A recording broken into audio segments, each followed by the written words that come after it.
ओम नमो भगवते वासुदेवाय नमः। तीसरा स्कंद 10वां अध्याय। ब्रह्मा जी का नारायण जी की कृपा से देवताओं, पांचों तत्वों और वृक्षादिकों का उत्पन्न करना। मैत्रेय ऋषिश्वर बोले, हे विदुर, वह पुरुष ब्रह्मा जी को ध्यान में दर्शन व धैर्य देकर अंतर ध्यान हो गए। ब्रह्मा जी ने उस पुरुष की कृपा दृष्टि से अपने में संसार रचने की सामर्थ्य पाकर जगत की उत्पत्ति करना प्रारंभ किया। पहले उन्होंने देवताओं को पांचों तत्वों समेत, जिसका वर्णन ऊपर हो चुका है, फिर अनेक रंग के वृक्षों और पशु पक्षियों को उत्पन्न किया। जब ब्रह्मा जी देवताओं और वृक्षादिकों की रचना कर चुके, तब उन्होंने कई मनुष्यों को, जिनको दुख व सुख दोनों बराबर रहता है, अपनी इच्छा से मानसी सृष्टि उत्पन्न किया। कमल के फूल से 14 भवन, 7 लोक व 7 लोक नीचे के बनाए। उसके उपरांत सतयुग, त्रेता, द्वापर, कलयुग, 4 युग बनाकर वर्ष, महीना, पक्ष, वार, घड़ी व पल का निर्माण किया, जिनके बीतने से देवता, मनुष्य, दैत्य और राक्षस आदि सब जीवों की आयु पूर्ण होती है।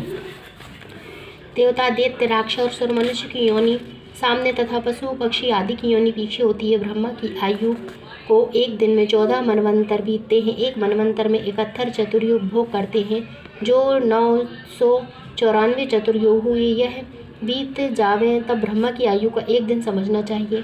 उसी दिन के प्रमाण 30 दिन का महीना, 12 महीने का वर्ष और 100 वर्ष की आयु ब्रह्मा की है। रात भी उनकी उसी दिन के बराबर होती है। सो ब्रह्मा जी दिन भर जीवों की उत्पत्ति करते हैं। जब ब्रह्मा का एक दिन बीतकर संध्या होती है, तब जगत का प्रलय होता है और सब संसारी जीव नष्ट हो जाते हैं।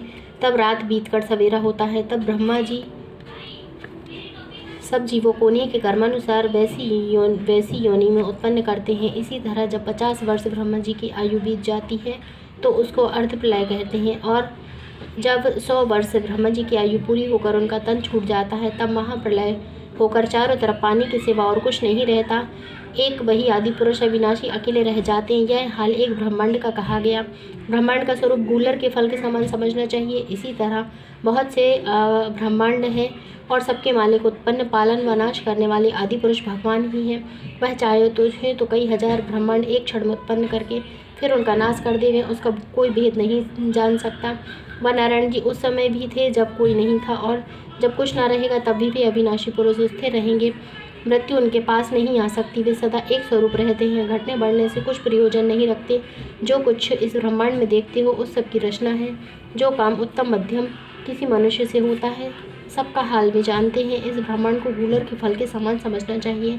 जिस तरह गूलर के फल में छोटे छोटे कीड़े रहते हैं और उस फल के तोड़ने पर उड़ जाते हैं, उसी तरह ब्रह्मांड में सब जीव रहते हुए परमेश्वर के भेद को नहीं जानते। जिनको सत्संग करने से ज्ञान प्राप्त होता है, वे लोग संसारी व्यवहार व शरीर को झूठा समझकर सब जीवों में परमेश्वर का चमत्कार बराबर जानते हैं। वह आदि पुरुष गूलर के वृक्ष के समान है। जिस तरह उस वृक्ष में हजारों फल लगे रहते हैं, उसी तरह नारायण जी के रोम रोम में हजारों ब्रह्मांड बंधे रहते हैं। इस कारण सब जीवों में उन्हीं का प्रकाश समझना चाहिए। इति श्री 10वां अध्याय समाप्त।